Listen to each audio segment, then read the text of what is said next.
Boa tarde a todos, então. Bem-vindos ao terceiro e último dia deste encontro alargado este ano da Fundação Francisco Manuel dos Santos. Quem corre por gosto não cansa. Uma frase que todos conhecem, não é? As redes sociais recriaram novas versões desta ideia, deste ditado popular. Já todos viram assim alguns mantras publicados nas páginas de milhares de pessoas, que é faz o que gostas e não terás de trabalhar um único dia da tua vida. Não é bem assim, certo? Eu que já vivi no Porto e em Lisboa, também conheço uma versão muito portuguesa, que será agora de difícil tradução para quem está a fazer a tradução simultânea das minhas palavras para outras línguas, nomeadamente para inglês. Não tem tradução possível. Portanto, que é o Porto Trabuca e Lisboa Manduca. Bom, eu acho que se trabuca e manduca em todo lado, porque o trabalho é isso mesmo, não é? É uma forma de angariação dos meios económicos necessários para o nosso bem-estar, para o desenvolvimento da nossa vida. É uma ocupação, claro, e é também o espaço de realização pessoal, é tudo isto e muito mais. Para muitos faz parte, a felicidade tem de fazer parte do conceito de trabalho. Alguns conseguem, serão talvez menos do que aqueles que não conseguem essa felicidade no trabalho, que é também decisiva para a saúde mental das pessoas. Muitas depressões são provocadas por dificuldades na adaptação do trabalho ou por problemas laborais provocados por algum tipo de mudança súbita na empresa, no encaixe entre as competências do trabalhador e aquilo que lhe é pedido, falências, mudanças drásticas da atividade económica, sabemos disso tudo. E, portanto, quantos de nós conseguem, de facto, ser felizes no trabalho, não é? E nas atividades meramente mecânicas, já nos interrogámos todos sobre isso, seguramente. Aquelas pessoas que têm um trabalho que lhes garante o salário ao fim do mês, mas que executam tarefas pouco mais do que repetitivas ao longo da sua jornada de trabalho. Penso nisto sempre que estou num carro que não tem via verde e regresso ao pagamento manual das portagens nas autoestradas, e aquela breve troca de palavras com o portageiro que passa o dia a receber um cartão ou umas moedas e a dar um recibo e o troco, é algo que mexe sempre comigo cada vez que me acontece. Os operadores de call centers, por exemplo, que estão a ser rapidamente substituídos por operadores por computadores que fazem exatamente aquilo que eles fazem. E o que é que motiva, num outro aspecto, um homem ou uma mulher a valorizarem tanto a sua carreira, o seu trabalho, a ideia que fazem da sua realização profissional, que os leva a ser totalmente infelizes nas outras áreas da realização humana e da concretização humana?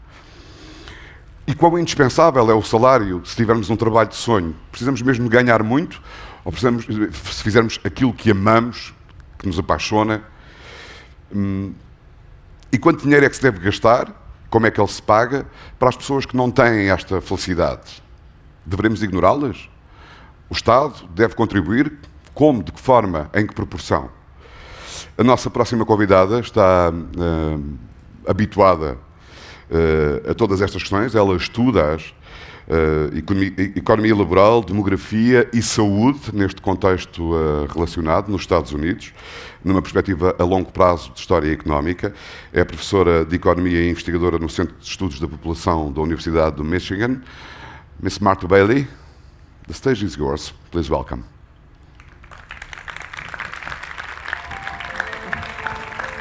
Hi, thank you. Nice to meet you. Please, it's yours. Thank you. Let's see if we can get the slides up.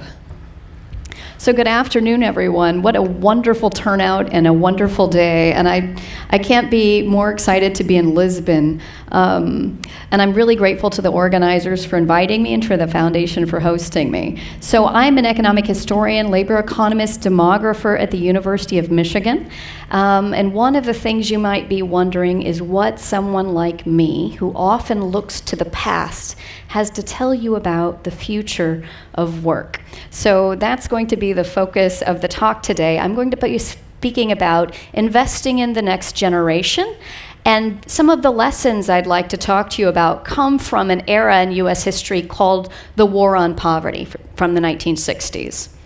So just to start out, by way of providing a little bit of background, income inequality has been skyrocketing in the United States. This is something that may have come up in other talks and also part of this. And I put a figure of this up here for you to take a look at. The top line here is the share of US pre-tax income that's accruing to the bottom 50% of the economy of earners. Right? And you can see that since 1962, which is the furthest side of the graph, that it's kind of steady until around 1980, and then it starts falling very, very rapidly. The bottom line there is that share of pre-tax income accruing to the top 1% of income earners. And you can see the dramatic pattern occurring at about the same time. That share is increasing precipitously after 1980. Income inequality is also rising in Western Europe, though less dramatically. And Portugal is one of the most unequal income distributions in Europe. So one of the big things that's on everyone's mind, what President Barack Obama called the defining challenge of our time, is is this rise in inequality. And so after the financial crisis in 2008 and also the global recession, it's really refocused both the public and policymakers on this issue. How do we combat this? And so what do we know about how to make people more equal? And when I say more equal as an economist, I'm going to be talking about equality of opportunity. So there's really two different ways, two different strategies you can use to approach this. You can track, redistribute income and wealth away from the top. This is something that's been pushed in a lot of recent work, including some influential work by Thomas Piketty. The other focus of policy is to improve the capabilities and human capital of people who might not have otherwise been able to have some opportunities. And that's really going to be the focus of my talk. So one of the things I'm thinking about here is how can policy help equalize opportunity of people, of societies, of children, even in the presence of increasing income inequality. And what I want to do to talk about this is draw some evidence from the US that's been part of my research about the long-run effects of the policies that were begun during the War on Poverty, so in the 1960s, and talk about what the lessons we've learned from that era, how these policies and programs went on to increase economic opportunity over the last 50 years. So let me start by way of background. What is the War on Poverty? Some of you may be familiar with this term. They've had a war on poverty in England. They've had one in the United States. There's lots of these things that you may have heard of. In the United States, we mean something very specific.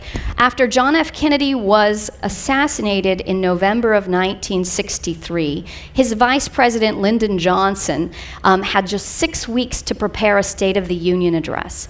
So in this preparation, he was looking through all of the old files in the Kennedy administration, trying to learn what could my signature program be? What could I use to step out from the shadow of this assassination and sort of launch my own presidential campaign for that following fall? And also, what's a new common vision I can share with the American people, something everyone can get behind?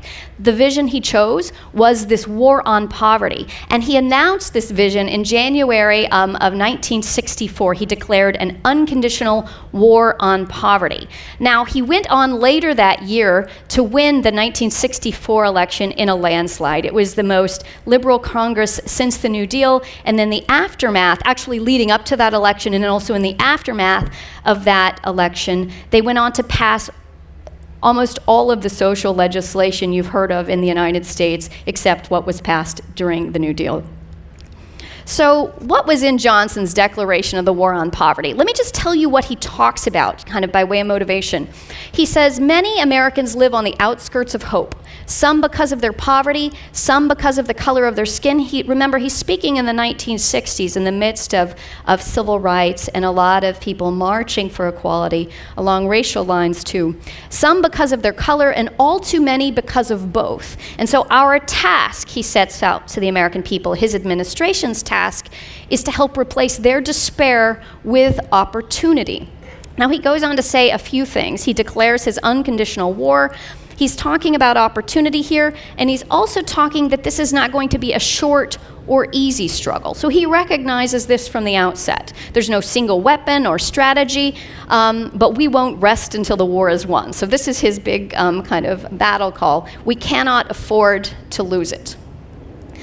Now, 50 years later, we just had the 50th anniversary of the war on poverty in the United States, and it didn't go so well for Johnson, I would say. A lot of people, when they talk about, so what was accomplished after all of this, it's a much more mixed legacy. And a lot of the discussion for 50 years really centered around this official poverty rate.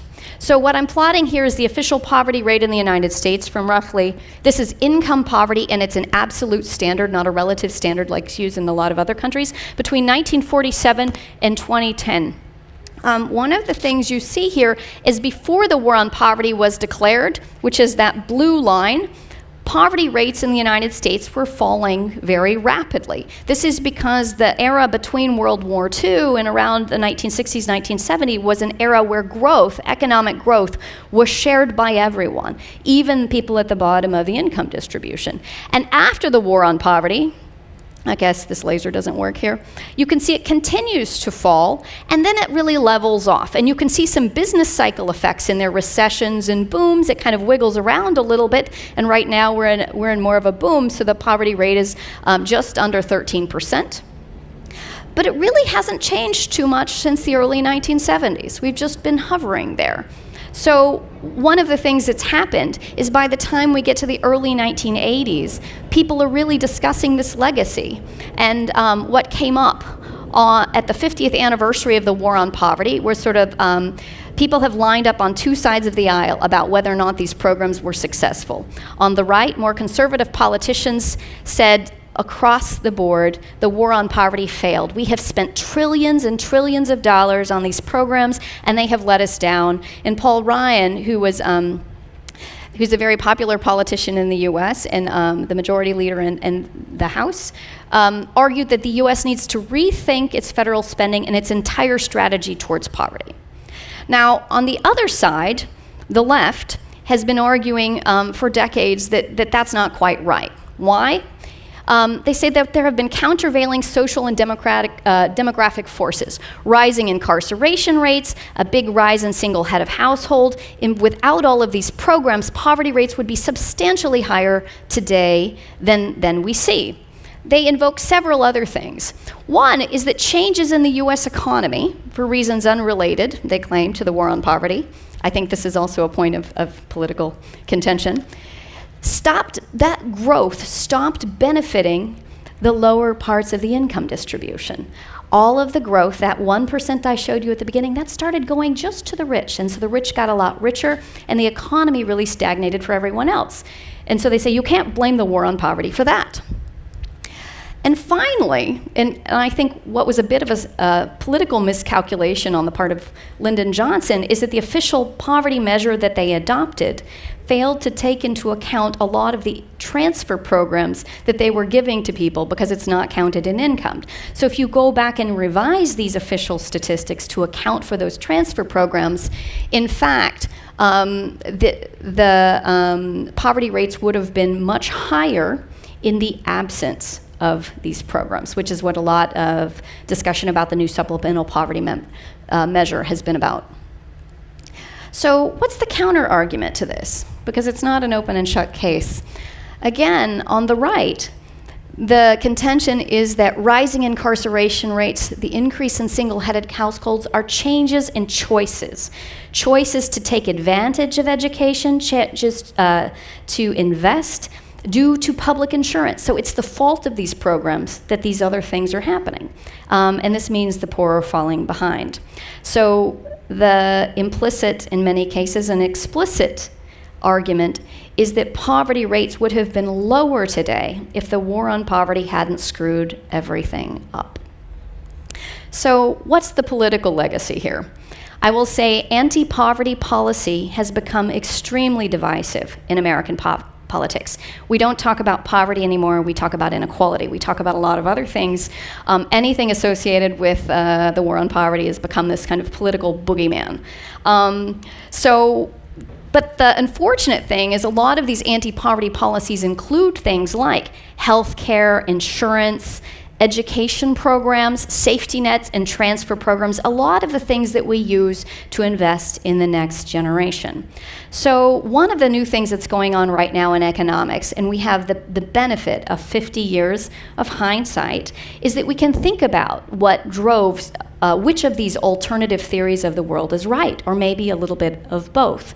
And I can't emphasize how much understanding this long-term evolution and to the extent to which policies contribute is really important for policy, because the left is arguing we should scale up these programs. If they failed, that's a bad use of money. The right is arguing we should scale them back. But if they were successful, that bodes really badly for the next generation. So it's really, we need more evidence on this. And this is something that I spend a lot of time thinking about, and a lot of my colleagues do. Another thing I think that's really important is to move beyond these generalizations. So everything failed, everything was successful. I think that that's probably not right. Neither one of those statements are right. So we really want to know which programs work, which don't work, which programs are more cost effective, which groups benefited more. How can we target public dollars to get the best and most out of them? So progress towards answering a lot of these big questions in academic research proceeds in very little steps. Conducting, I would say, smaller, but I will say well-identified studies. And well-identified is a code in economics for thinking about studies that get around these broad time series comparisons that allow us to sort of start to talk more specifically about what failed and what didn't. So I was a co-editor of a book on regarding the legacies of the war on poverty that came out around its 50th anniversary. So if you're interested in this era, if you're interested in what we know about it, take a look at the book. It's got a summary of a lot of programs I'm not going to be talking about today. The programs I really want to focus on are the ones specifically that focused on children. Increasing opportunity for the next generation wouldn't be measured in those poverty rates, right? If you increase someone's education, their nutrition, improve their well-being, that might show up in their wages and their college education and how well their life turns out. But it doesn't show up in the official poverty rate, and definitely not in the 1960s. So one of the things we're going back to do is revisit a lot of these programs and to look at these long-run effects. So I want to tell you a little bit more about a recent paper I wrote about a program called Head Start. When they thought about this program, they called it Prep School for Poor Kids. So it was a program designed to give those kids a hand up, to use the term of the Johnson administration, not a handout, so not a transfer. It began in 1965 as a public preschool program for 3 to 5-year-olds. So you know what's going on in the United States. Kindergarten is not universal in this age. Kindergarten would be for age 5 to 6, and before that we would generally call preschool. So kindergarten is not universal in the United States, and preschool definitely isn't universal. So there's really not too many options. There are many more today, but there wasn't at the time. So administrators were thinking about how can we create an anti-poverty program that's going to generate opportunity for the next generation? We can invest in preschool. Now, again, the political miscalculation is, of course, no one will know if it worked for many, many years. So we can look back and say it now, but they didn't have that ammunition politically. So they prioritized widespread access. This is not a small model, extremely high quality program. This is a big program, and it's a program for everyone that was supposed to be in everywhere in the United States they could put it. So today, Head Start remains really, really popular. It's one of the most popular programs remaining from the war on poverty, serving over 900,000 children. So what was its mission when it started? Early childhood education, this was a majority or a big part of its budget. So they had a suggested pupil to teacher ratio of about 15:1. So this isn't really small classes. They prioritize things like health services, immunizations, screenings, medical referrals. So they weren't just trying to help kids in their classes get better educations, but if they noticed they had an ear infection, they couldn't see very well, they helped them get glasses. They sent them to the doctor so they didn't lose their hearing so that they could get basic treatment. A lot of these other programs were starting up during the War on Poverty too. They also provided nutritional meals, they encouraged parent involvement, and they had a lot of other social and mental health services to assist parents. So a couple of big open questions. So how can these large-scale preschool programs, if at all, help the next generation? What are the effects? And if there are effects, how large are they? Were they worth the investment, or should we be spending our money on other things? There's a lot of studies on this in the United States, and I will say one of the biggest limitations has simply been data availability. We have very small samples, and we don't have very good information on who was in the programs in the 1960s, and it's hard then to link them to their outcomes today. So it's really hard to study what these things are, what they look like. And the second big question is, even if I tell you that these mattered a lot, how much can we learn from programs that started in the 1960s about policy today? So where I want to focus next is on this first question, and I'm going to return to the second question at the end of the talk. So what do we do to overcome those data limitations? We are drawing on a large administrative data set. So this is the 2000 census in the United States and 2001 to 2013 American Community Study. This is roughly 25% of the US population, and our sample is over 14 million people who we observe today. Now, we can also link this to the Social Security Administration file, which allows us to get two key pieces of information. The exact date of birth for every child, so we know how old they were, and we also know where they were born, the county in which they were born. The county in which they were born allows us to know if there was a Head Start program there that they could have attended. And their exact date of birth allows us to know if they were old enough to go into first grade, or they would have been eligible to go into preschool. So this is really crucial. So what happens when Head Start starts at the War on Poverty is they're calling up everyone they know in the United States, trying to get everyone to start up these programs. Now, it's kind of this wild, not particularly well implemented program at the time. Everything's going on. These aren't sort of standardized, perfect programs. They're different in every community. But they managed to get the word out, and over the course of about 6 years, about 80% of children in the United States live in a county where there's a Head Start program. So that's pretty good. It happens very quickly. But all of this happens at different times, which is very convenient from a research perspective. So what we're going to do is use this staggered introduction. It happens at different times. And so in one county, we might think for children who were born a little bit earlier versus a little bit later, they'll be eligible and not eligible. So the kids who are just too old, 6, 7, 8 years old when the program's introduced, that becomes our control group.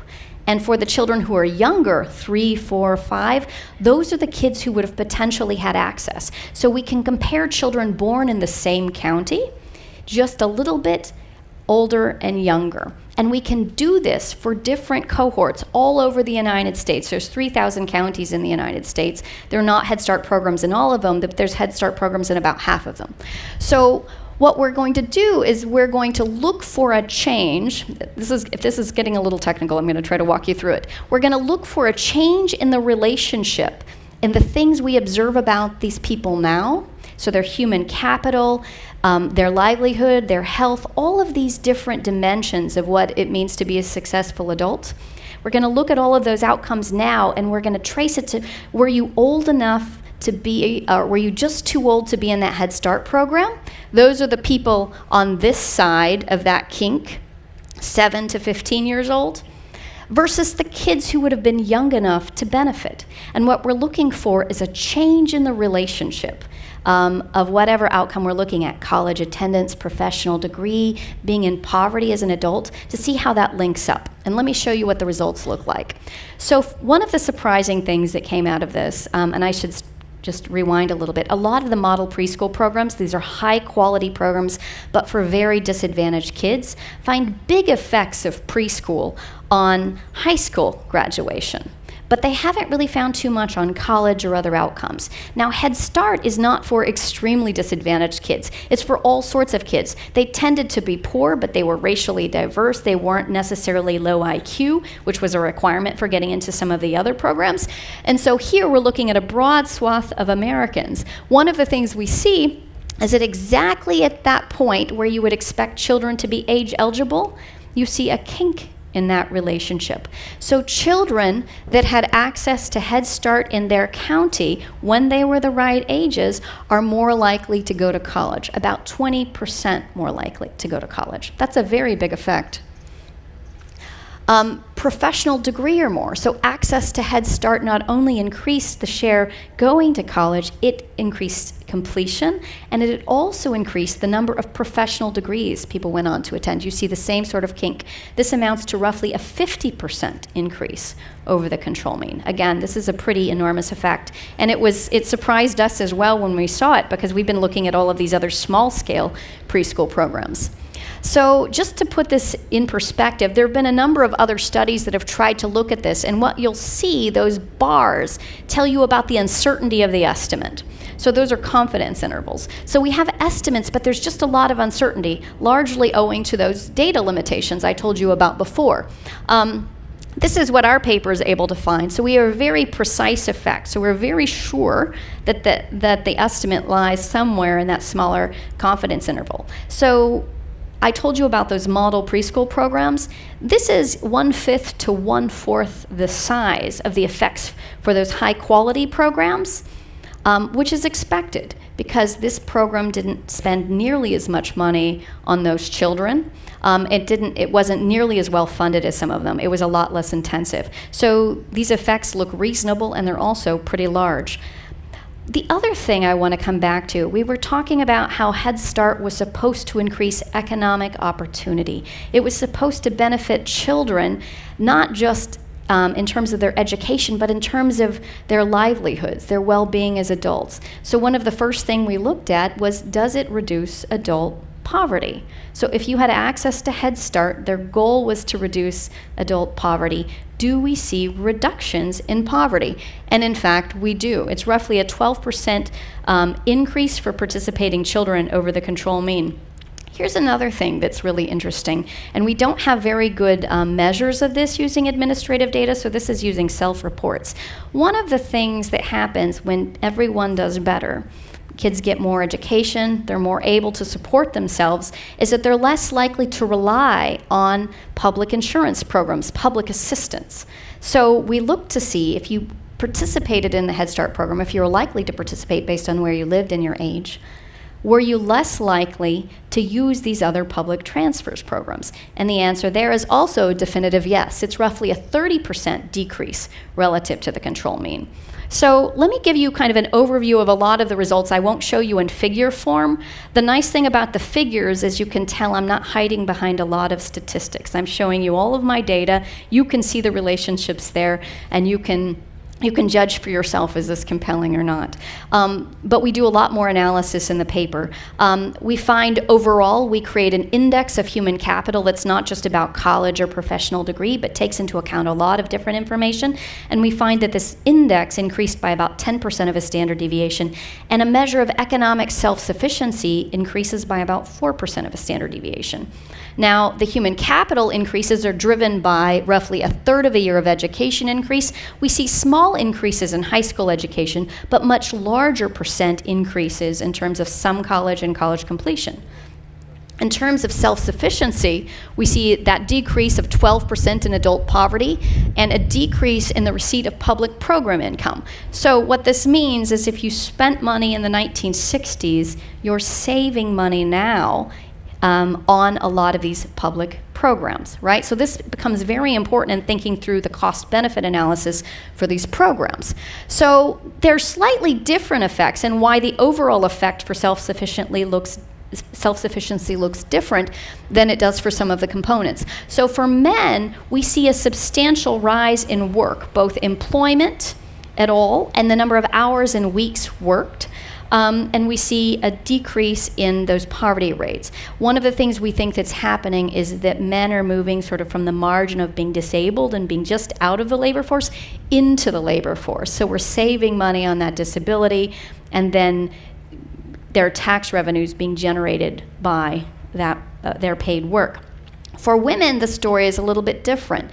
One of the things that we talk a lot about in economics is the income and substitution effect. And the income effect tends to push women out, I should say also men, but we see it a lot for women, pushes them out of the labor market. They marry better, they're more likely to spend more time at home with their children in home production. And that's exactly the pattern we see here. So for the women who would have had access to Head Start as children, they were slightly less likely to work and worked fewer hours, but their family incomes were almost 6% higher, right? So they're still doing better financially than they were. And we see that decrease in poverty and also decrease in public assistance income. So if you're going to try to think about how much does it cost to invest $1 in Head Start, it's one thing, and the way a lot of the public policy debate goes is we think about the cost of that program. How much are we going to spend today? It's a cost. But the other way to think about some of these programs that invest are as investments. We're investing in people, and so the right way then to calculate the benefit is thinking about the return on that investment, right? So when we back out the return on the investment to Head Start for both men and women combined, we're coming up with a return of roughly 7.5% to 8%. And it's different for men and the women. And I should also say, because we have such bad numbers at this point, we're trying to get more information on those public assistance and public transfer savings that would tend to make this larger. But we don't have those numbers yet. So think it should get better the more we can dig into the data. It's smaller for women because it's not having that effect on their work, and larger than for men. So let's come back to the war on poverty and thinking about investments in the next generation. One of the things that happened in this era, and I've told you about one specific program, we've gone back, we've done the reanalysis, it looks like they're very large effects, long-run effects that you wouldn't have seen in the 1960s or 70s when you're thinking about evaluating them, but effects that are showing up now. There are lots of pioneering programs for kids that are developed in this area. There are food stamps, which is now called SNAP, which we know now improved infant health and test scores when kids are in school. We also know, I just showed you, that Head Start increased educational attainment. We also have a lot of children are going on to lead more productive lives in many ways that it's hard to measure using the data that we have available. And some of the new, I think, very good news coming in on these programs is that they more than pay for themselves. Right? So for the dollars we invested, you're not just getting those dollars back, but you're getting a return on those investments. So it's contributing to the public coffers rather than draining them down. There's a lot of other things going on during the war on poverty that I don't have time to talk about, but I think is just as important. So one of the things that when we expand the Medicare program, this creates incentives for hospitals to treat blacks and whites equally. Right? It creates incentives for them, instead of excluding blacks from care, to integrate hospitals and provide care there.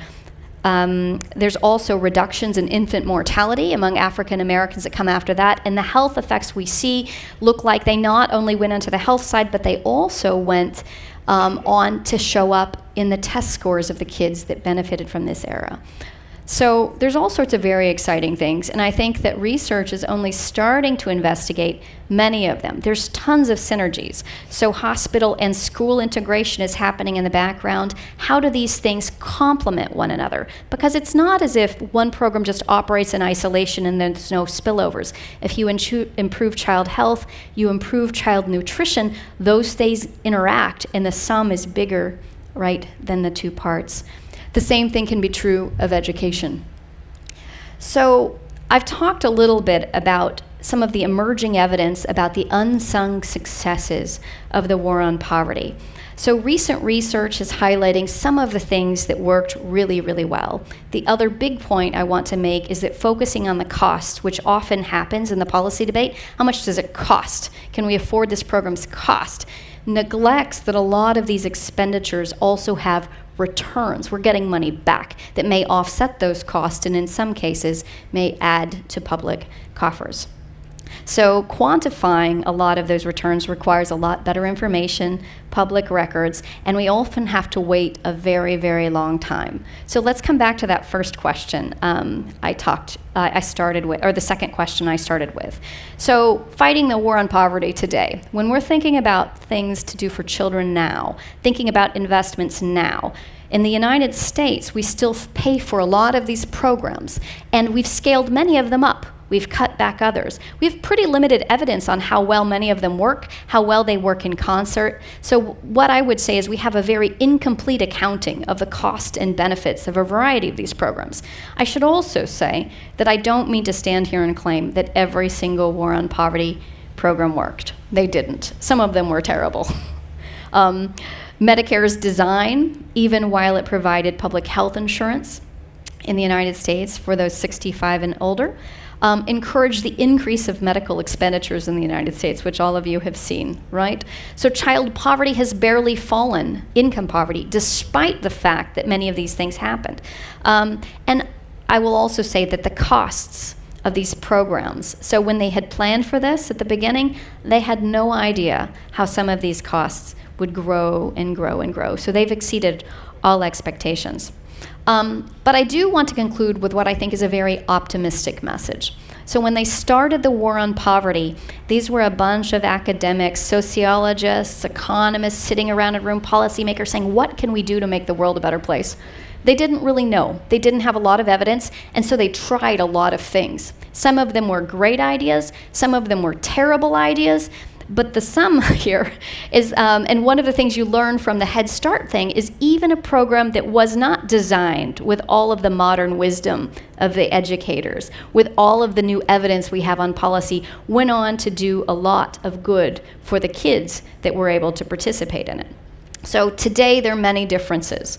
There are better programs. There's different programs available that aren't being provided through the government sector. And there's different kids that are enrolling. Different kids are going to preschool now than were going in the 1960s. And so thinking about how much we learn from the 1960s, I say in general, depends on the specifics of any given program. But I will also say that the takeaway message is extremely optimistic. Even badly designed, large-scale programs that were underfunded seem to have gone on, in some cases, to have dramatic effects. So the fact that not every program is perfect should not stop us from continuing to experiment. So thank you.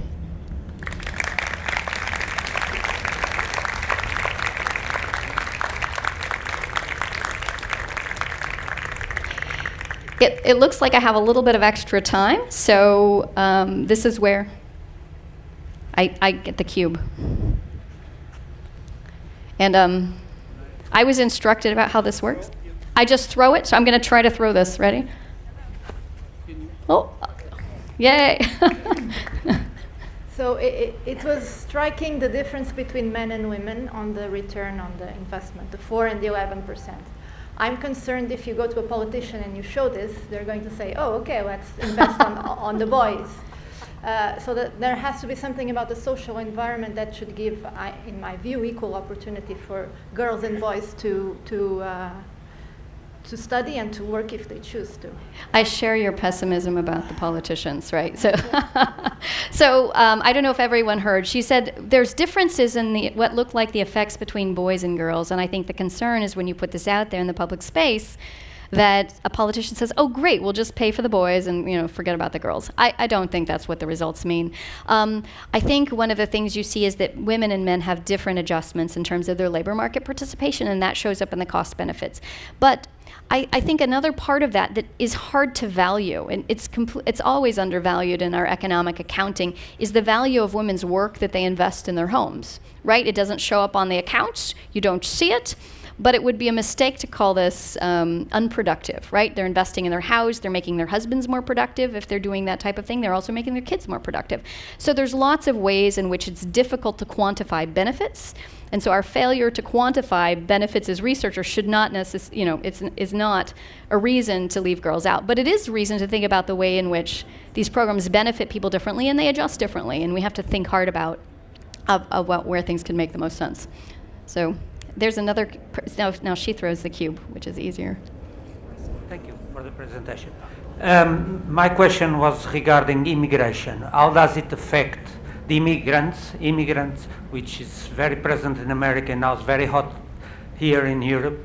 How do they affect your levels of poverty? How do they make part of the program? Thank you.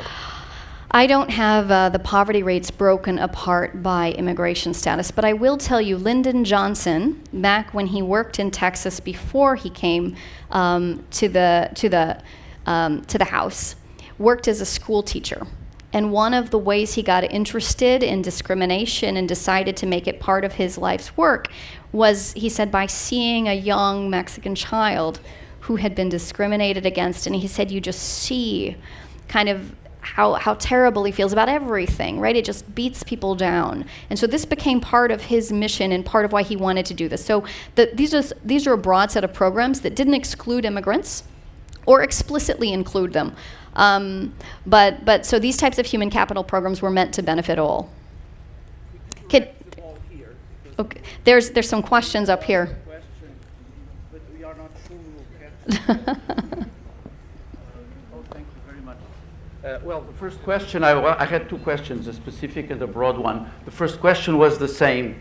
There, I'm not sure I'm happy with the answer, but I'll let it go. My main point was, you said quite rightly that we shouldn't look at the costs, we should look at the investments. But then you added towards the end of your talk that even a badly designed program can be a good investment. And I thought that was like a bridge too far, if you allow me the point. Oh, sure. Yeah. Well, my point is that how can you tell? You can't. Oh, that's the I think point. ex ante, it's So difficult to say it's tell. An investment, it's It's like, ex ante, it's difficult to tell. So one of the things you do is you pull on all sorts of evidence. So we have evidence from the 1950s or 1960s about the 50-year effects of Head Start. But how do we know that today's programs are better or good? We don't.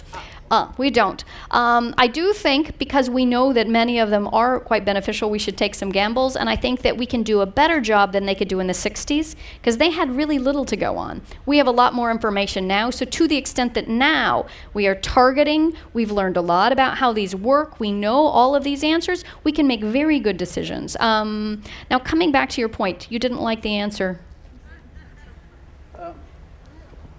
No, I mean, I felt that the answer was satisfactory to the extent that you were saying that the women's time is not valued. Yes. The Pigou paradox. Yes. If the lady marries the driver, Yes. GDP goes down. So yeah, but I thought there might be more to it than that, because the difference is so enormous. Yes. That when you saw in terms of the access to assistance, it was about the same. Right. So it's not always that different, so I was kind of, Yes. again, no. The main point is, how can you rigorously talk about investment when the results that come out show that design doesn't matter? That to me is very counterintuitive. That's the big I that's think the big because enchilada. they had so little to go on, the program was underfunded, and I think people have, for years, educators, when it came out, Head Start, they said this is a bad program, it can't possibly have an effect. The fact that it does should give us a lot of optimism about other programs that are much better designed. Some optimism. Thanks. Thank you. Hello. First of all, congrats for your presentation. It was very clear and interesting. I have one very specific question. When you measure the difference between men and women, did you isolate the women who worked from the women who don't? Do you understand my question? I do. No, we didn't. No, we didn't do that. We looked at men and women. And one of the reasons is because working or not looks like it's one of the outcomes, and so in some sense it should be related to Head Start access in itself. Now, I will say all of the great things I've told you about the great data that we've used, it's very limited in that it allows us to do very little subgroup analysis. It's just not something that's possible. So I think that that's also an important direction for future work, is understanding what we would call the mechanisms for how these benefits accrued, and also understanding why they're different by sex. There is hope. I mean, if you isolate, maybe you discover the difference is not so high or even higher. I don't know. Thank you.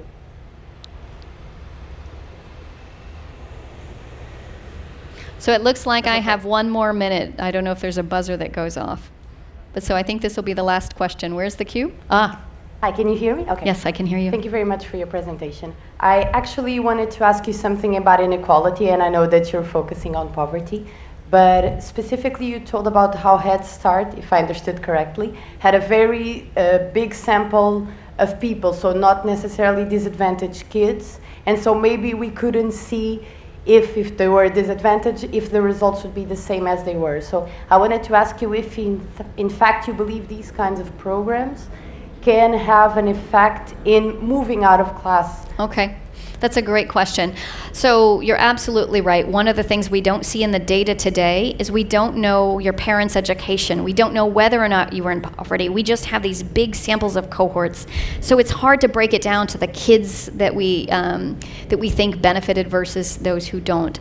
But one of the things we think is going on is they had I will say a soft requirement that the kids that went to Head Start were disadvantaged. They did let in some more affluent children, but disadvantaged children were still economically disadvantaged, I should say, the vast majority of participants. We know that from other data sources. So to the extent we do see effects, it is coming through these disadvantaged kids doing better in the long run. Thank you for that. So I think that's all of my time. Yeah? How do we normally wrap up? Okay. Thank you.